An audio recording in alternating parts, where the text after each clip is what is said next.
सभी को प्रणाम। सच्ची उपासना। पूज्य बाबूजी महाराज लिखते हैं, इस संसार में अनगिनत लोग हैं। संख्या और भक्ति दोनों ही मामलों में सतयुग के दौरान जितने थे उससे भी कहीं अधिक।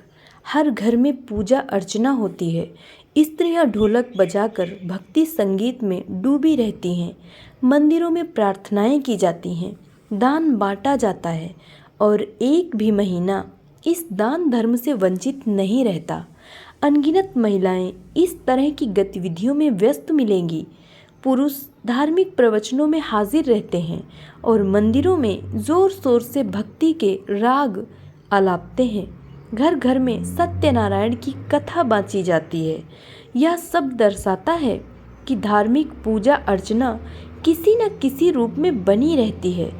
स्तोत्र और प्रार्थनाएं इतनी ज़्यादा हैं कि उनसे अनेक पुस्तकें भर सकती हैं और भजन गाने वाले व्यक्ति भक्ति संगीत गाते हुए सड़कों पर जोर जोर से नारे लगाते हुए निकलते हैं। विवाद में भी लोग ईश्वर से एकाकार करने के संदर्भ में बड़े ऊंचे और श्रेष्ठ विचारों द्वारा अपनी डींग हाँकते हैं। हर कहीं आत्मा और परमात्मा के बारे में विचार विमर्श चलता रहता है। ऐसी भक्ति आपको और किसी युग में मिलेगी? भाई, यह भक्ति और यह धर्मोत्साह केवल इस कालावधि में ही पाया जा सकता है तथा ऐसी श्रद्धा को प्रोत्साहित करने वाले ऐसे अनेक गुरु हैं जो शायद किसी और युग की तुलना में अब इतने कम नहीं हैं।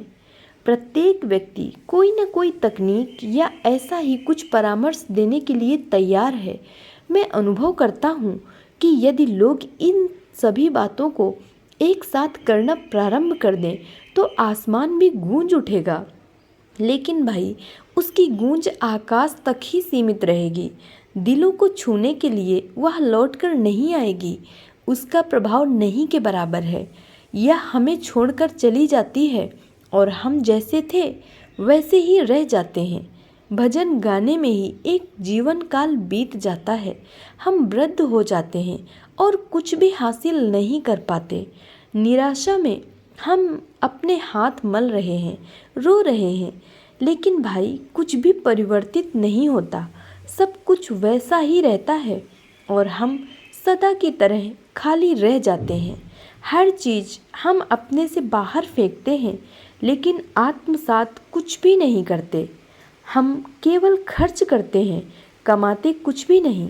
फिर भी यह परिणाम अवश्य होता है कि हम कल्पना करना शुरू कर देते हैं कि हम भक्त बन गए हैं और दूसरे लोग भी हमारी उसी तरह सराहना करने लगते हैं। हम जहाँ भी जाते हैं लोग हमें भक्त मान लेते हैं और एक भला मानस मानकर हमारी प्रशंसा करते हैं। तुरंत ही हमें अपनी तमाम गतिविधियों का इनाम मिलने लगता है। परिणाम यह होता है कि अपनी सामाजिक सभाओं में हमें भक्त कहकर सम्मानित किया जाता है और हमारी कठिन परिश्रम की सराहना की जाती है। हमें गुरु की पदवी प्रदान की जाती है और भक्तों के समूह में सर्वोच्च प्रशंसा प्राप्त करते हैं। हमने जो कुछ भी किया है वह केवल ईश्वर की चापलूसी है। हर काम का अपना परिणाम होता है और हमें कितना शानदार परिणाम मिल गया यदि आप सावधानी से अवलोकन करें। आप आज के ज़माने में इस तरह की तमाम भक्ति के पीछे की असलियत ईश्वर की चापलूसी के अतिरिक्त और कुछ नहीं है। जब तक हृदय में तड़प पैदा न हो जाए तब तक उसे सच्ची उपासना नहीं कहा जा सकता। यह सब क्रियाएं जो चापलूसी के अलावा और कुछ नहीं है, करने के बाद भी लोग इस बहुमूल्य निधि से वंचित हैं जो अद्वितीय और अटल है। मैंने अभी तक जो कुछ लिखा है उसका मर्म यह है कि अभ्यासियों में प्रगति के लक्षण दिखाई नहीं दे रहे क्योंकि वे लोग ईश्वर की चापलूसी में लगे हुए हैं। उपासना का भाव असली रूप में पैदा नहीं हुआ है। चापलूसी और भक्ति के बीच का अंतर स्पष्ट है। चापलूसी के पीछे स्वार्थपूर्ण प्रयोजन छिपा है जो निम्न प्रवृत्ति का है। जबकि सच्ची भक्ति के पीछे बहुत ही नगण्य प्रयोजन होता है, जो बहुत ही उच्च स्तर का होता है और उसके बाद कुछ भी नहीं होता, उसका विचार मात्र भी नहीं। अगर आप ध्यानपूर्वक देखें तो सच्ची भक्ति के पीछे का प्रयोजन सच्चे मायने में बिल्कुल स्वार्थपूर्ण नहीं होता। यह तो अपने मूल घर की याद है, जो बहुत लंबे अरसे तक यात्रा करने के बाद महसूस होना अवश्यंभावी है।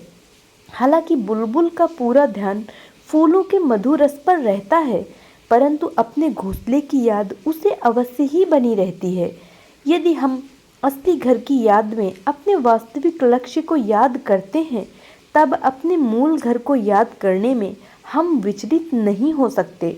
यह असली घर और कुछ नहीं, वह घर है जिसके बाद न कोई और घर होता है, न ही कोई उद्देश्य या इच्छा शेष रहती है। सच कहा जाए तो इसे उद्देश्य या इच्छा कहना भी गलत होगा। चापलूसी में कोई आसक्ति नहीं होती। जैसे ही आप इस शब्द को कह चुके होते हैं, आप अपनी चापलूसी के पात्र से अलग हो जाते हैं और उसके बाद उसकी कोई चिंता नहीं रहती। असली लगाव है सतत स्मरण, और इसे भक्ति भी कहा जा सकता है। जब तक अभ्यासी में यह विकसित न हो जाए, उसकी स्थिति किराए के टट्टू से ज़्यादा नहीं होती। इस संसार में लगभग हर प्रकार की उपासना चापलूसी से ज़्यादा कुछ नहीं है, और न ही इस परिस्थिति में कोई सुधार है।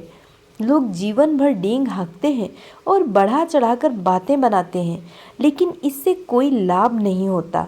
जब किसी शहंशाह के साम्राज्य में बहुत सारे चापलूस इकट्ठे हो जाते हैं, तब वास्तव में सुयोग्य लोग काम करना बंद कर देते हैं और साम्राज्य का पतन प्रारंभ हो जाता है। तब शहंशाह को किसी न किसी तरीके से लोगों की चापलूसी खत्म करनी पड़ती है, ताकि वे लोग कोई उपयोगी कार्य कर सकें। जबकि ऐसा उद्यम करते हुए हो सकता है उन्हें सुधारने के लिए वह कड़ा रुख और कठोर तरीके बनाए।